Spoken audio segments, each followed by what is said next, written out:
લેખે મળ્યા એ બધાય કોર્પોરેશન વાળાએ વેચીને ભાગ બટાઈ કરીને ખાઈ પીને વયા ગયા.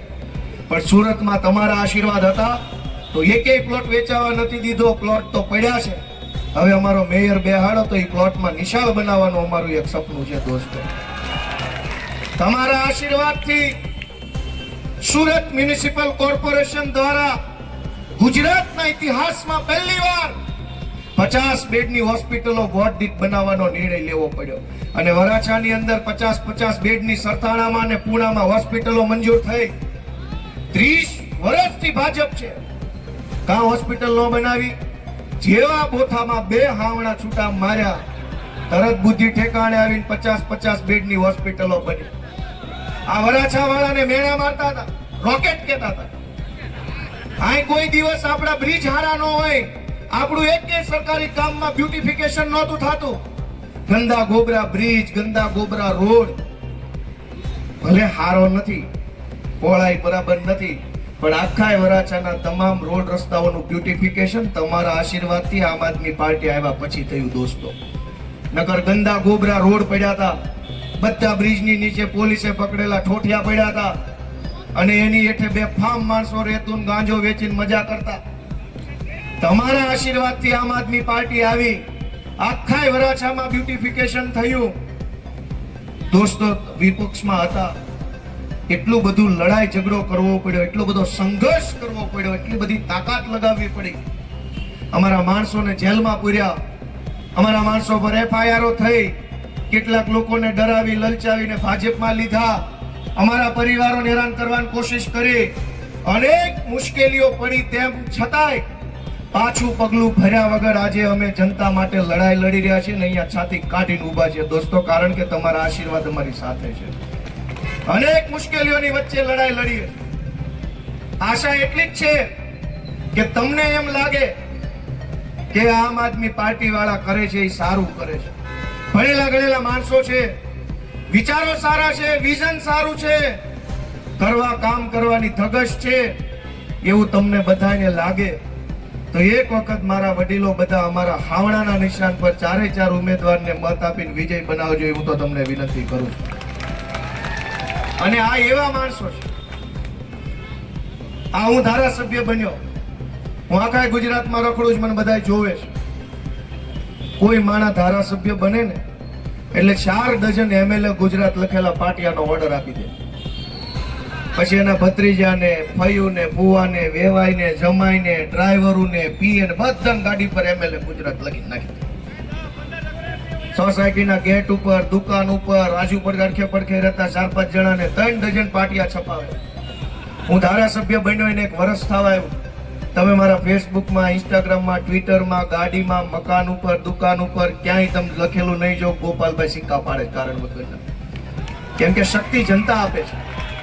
તમારા આશીર્વાદ છે તો હું ધારાસભ્ય છું. ગોપાલભાઈ ઇટાલિયા પેનથી આખી બુક લખી નાખે ને તો એનું કાંઈ ન ઉપજે.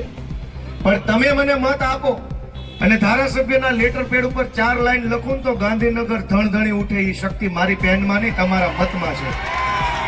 તમારા મતમાં એ તાકાત છે કે જેના નામનું બટન દબાવો એની પેન પાવરફુલ થઈ જાય. બાકી પેનમાં પાવર નથી, પેનથી લખનારમાં પાવર નથી. પાવર તમારી પાસે છે. તમારો પાવર તમારે કોને આપવો એ તમે નિર્ણય કરો. કે તમારી શક્તિ ભણેલા માણસને આપશો કે બાબા આદમના જમાનાના ઠોઠિયાઓને તમારી શક્તિ આપશો, એ તમારે નિર્ણય કરવાનો. દોસ્તો 10,000 કરોડ રૂપિયાનું બજેટ સુરતનું છે. વિધાનસભામાં 4 લાખ કરોડ રૂપિયાનું બજેટ છે. મેં ધારાસભ્ય તરીકે જોયું. પૈસા છે, પાવર છે, પણ નેતાઓમાં કઈ દમ નથી. કોઈ કઈ ખબર જ પડતી નથી. આપણા પૈસાનું પાણી થાય. 1 રોડ અહીંયા જે નાળિયેરીઓ નાખી હતી થોડીક વધી છે. 45,000ની એક કલમ હતી. કેટલી નાળિયેરી વધી? આ વચ્ચે નાળિયેરી નાખી કદાચ બધાને ખબર હોય આ રહેતા હશે.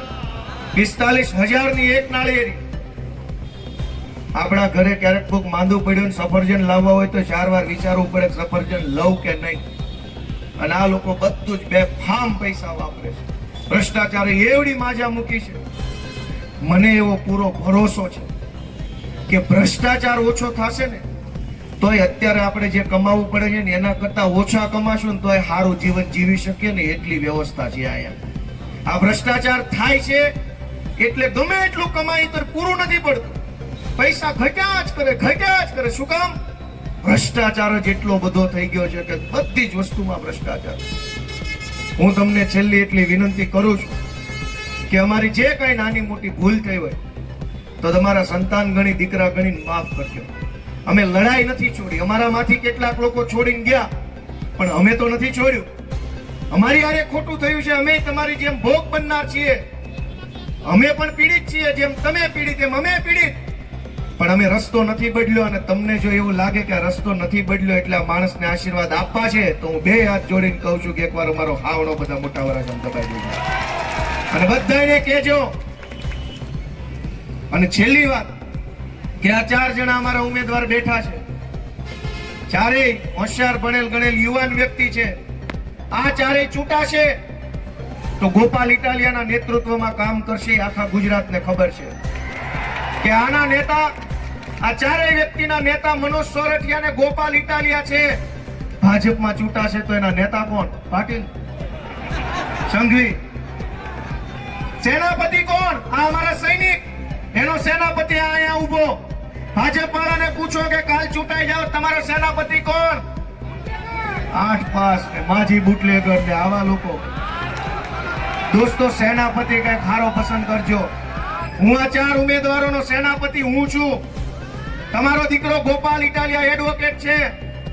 હું આખી સુરત કોર્પોરેશનમાં જે લોકો જીતવાના છે એનો સેનાપતિ હું છું. ભાજપ વાળાને પૂછજો કોણ તમારો સેનાપતિ છે કોઈ સારો માણસ? એક કામમાં આયોજન નથી. સાવ છેલ્લી વાત કે ડાયમંડ બુટ્સ બનાવ્યું, 4000 કરોડ રૂપિયાનો ખર્ચો થયો. ધ્યાનથી સાંભળજો. ડાયમંડ બુટ્સમાં 4000 કરોડ રૂપિયાનો ખર્ચો કર્યો. આયોજન વગરનો ખર્ચો કરી નાખ્યો. આજે એક પણ વેપારી ત્યાં બેસવા જવા મનથી રાજી નથી એટલે હર્ષ સંઘવી એને દબાવે છે. મિત્રો, એક વાત સમજો કે આયોજન વગરની સરકારો હાલશે તો આપણું નહીં, આવનારી 10 પેઢીઓનું તે કોઈ દી ભલું નથી થવાનું. વાત આયોજન વાળી હોવી જોઈએ. 4000 કરોડ રૂપિયાનું બિલ્ડિંગ ખડક્યું અને વાહવાહી કરવા માટે આવીને ભાષણો કરી ગયા. આજ એક પણ મુંબઈ થી ઓફિસ વાળા અહીંયા આવી શકે એવી હાલત નથી. શું કામ?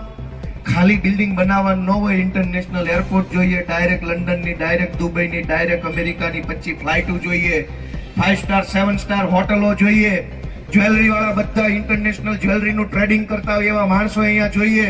બધું ભેગું થાય તો ડાયમંડ બુટ્સ હાલે.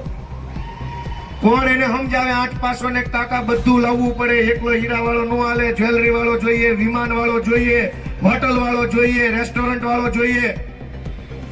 હાવ આમના માલે છે લોલમ લોલ. તમારા પૈસાનું કરોડો રૂપિયાનું પાણી એક ચપટી વગાડતા કરી નાખે છે. પણ બાળકોને ભણવાની વ્યવસ્થા હોય તો પૈસા નથી. અને એટલે હું વારંવાર છેલ્લી વાર વિનંતી કરું છું ભાઈ કે અમારા ચારેય સૈનિકોને તમે જીતાડો. આમ આદમી પાર્ટીને મત આપો.